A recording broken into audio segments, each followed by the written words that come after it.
Olá, pessoal! Vamos iniciar mais uma aula de Geografia. Eu sou a professora Silvana e hoje nós vamos falar sobre a identificação das práticas sociais ajustadas à conservação da floresta, das águas e dos solos. Primeiro, a gente tem que entender o que significa conservar. Conservar é o mesmo ato de cuidar, de manter determinado recurso natural em sua forma que nós a encontramos. Então, hoje nós vamos entender de que forma, quais as práticas que nós podemos ter que vai conservar as nossas florestas, o nosso solo e a nossa água. Primeira coisa, quais práticas podem ajudar na conservação das florestas? Bom, proteger as florestas significa conservar a biodiversidade e, consequentemente, a nossa existência e qualidade de vida. Segundo a ONU, as florestas cobrem 30,6% de toda a superfície da Terra. São elas que nos fornecem matérias-primas essenciais como água e alimentos. São elas a casa de grande parte da biodiversidade do planeta, além de abrigarem mais de 300 milhões de pessoas. São elas as extensas farmácias naturais. E também são as florestas que capturam o carbono, regulam o clima e ajudam a combater as mudanças climáticas. Bom, de acordo com o que eu li no nosso material de hoje, vocês podem perceber o tamanho da importância da nossa floresta, tanto para a sobrevivência, da humanidade, porque ela fornece, gente, o carbono, ela que, por exemplo, a floresta, como nós temos aí dentro do nosso território brasileiro, a maior biodiversidade do planeta, a maior floresta tropical, do mundo, então a nossa floresta ela tem uma importância muito grande. Ela que vai fornecer chuvas, que vai ser importante aí para esse processo de precipitação em algumas das nossas regiões. Ela que vai nos fornecer aí grande biodiversidade, os nossos recursos naturais. E aí nós entendemos que os recursos naturais, eles são mega importantes para o desenvolvimento econômico do país. Então, esse desenvolvimento econômico, ele depende desses recursos naturais. Então, aonde nós vamos encontrar os nossos recursos naturais? Nas florestas, na nossa grande extensão aí de floresta que nós temos no nosso país. Porém, algumas atitudes, algumas práticas, elas devem ser tomadas porque os nossos recursos, eles não são inesgotáveis. Se nós tirarmos da natureza de forma irracional, esses recursos eles vão acabar se esgotando. E com isso, nós vamos deixar de ter aí uma das principais fontes, de fornecimento desses materiais, dessas matérias e recursos naturais que nós precisamos para o nosso desenvolvimento. E aí o que pode ser feito? Algumas atitudes, que nós podemos ter em relação às florestas, E aí, primeiro, compre produtos de madeira certificada. Por exemplo, se vocês forem comprar algum produto, esse objeto, ele for de madeira, então procure saber se esse produto ele possui certificação, se essa madeira ela é de forma legal, Se foi de uma forma que você pode confiar em comprar. Reduza seu consumo de carne bovina. Nós sabemos que a pecuária é uma das principais causadoras do grande desmatamento aí, dos nossos biomas. Então, a partir do momento que você reduz o seu consumo de carne, você também está ajudando a reduzir aí a proporção de desmatamento. Não compre produtos que ameaçam a vida animal, Aqueles produtos que são destinados e que eles acabam que, como eu posso explicar para vocês, produtos que ameaçam a vida animal, Que ameaçam a extinção da vida animal. Então, esses animais, essa biodiversidade, ela é importante para o desenvolvimento também dessas espécies e também esses recursos naturais encontrados importantes para o nosso desenvolvimento econômico. E aí, práticas de conservação do solo. Quando nós falamos de práticas de conservação do solo, automaticamente nós falamos também de práticas de conservação das florestas. Por quê? As florestas, elas são super importantes para a fertilidade desse solo. A partir do momento que uma área ela é desmatada, acontece queimadas ou desmatamento nessa área, o solo ele fica descoberto. E aí a chuva que cai nesse solo vai acabar compactando esse solo, vai acabar gerando erosões, esse solo vai perder a sua fertilidade, então acaba acontecendo aí um processo de lavagem desse solo, né?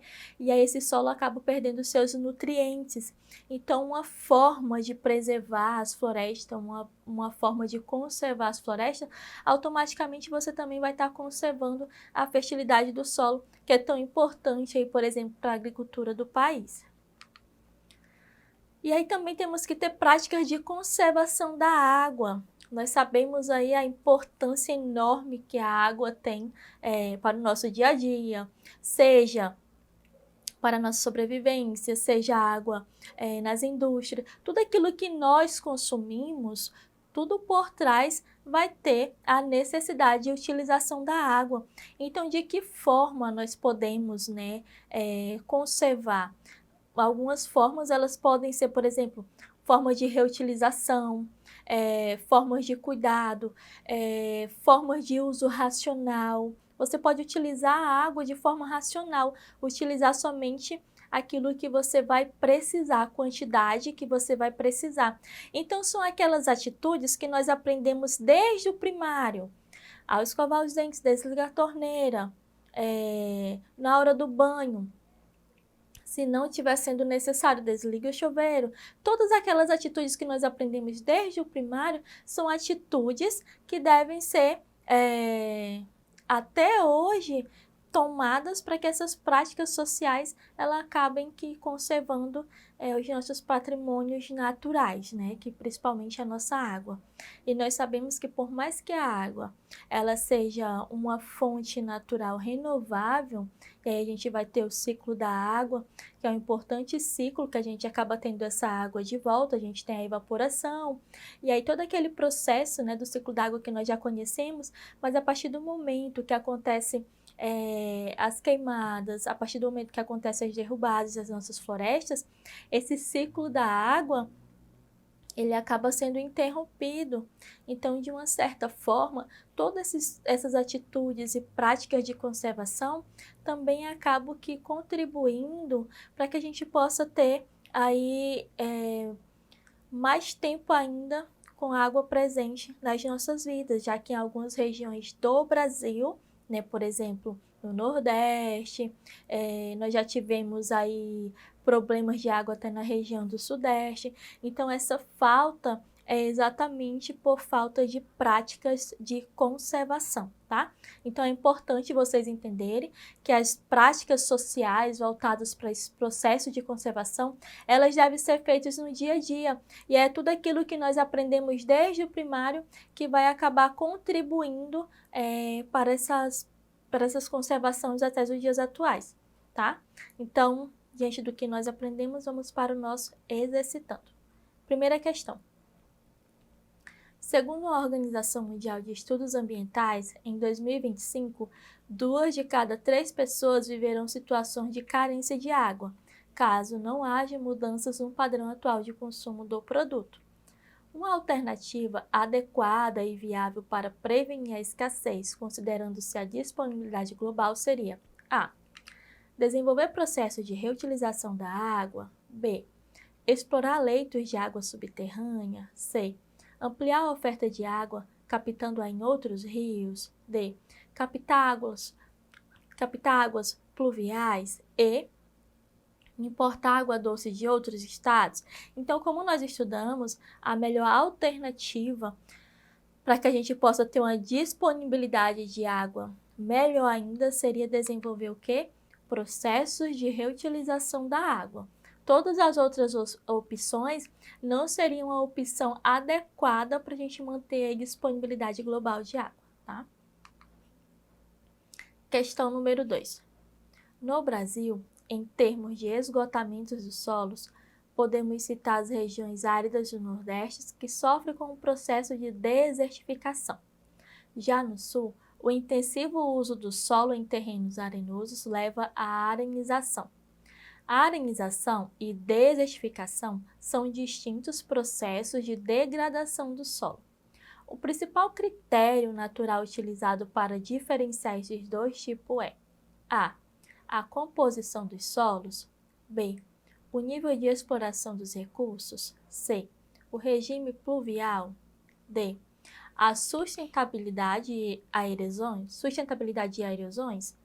e o índice de salinidade. Bom, conforme nós entendemos sobre a questão da conservação do solo, a nossa alternativa correta é a letra C, porque a arenização ela ocorre em solos arenosos existentes em regiões úmidas, ao passo que a desertificação ela manifesta-se pela desidratação dos solos em climas onde a evaporação é maior do que a precipitação.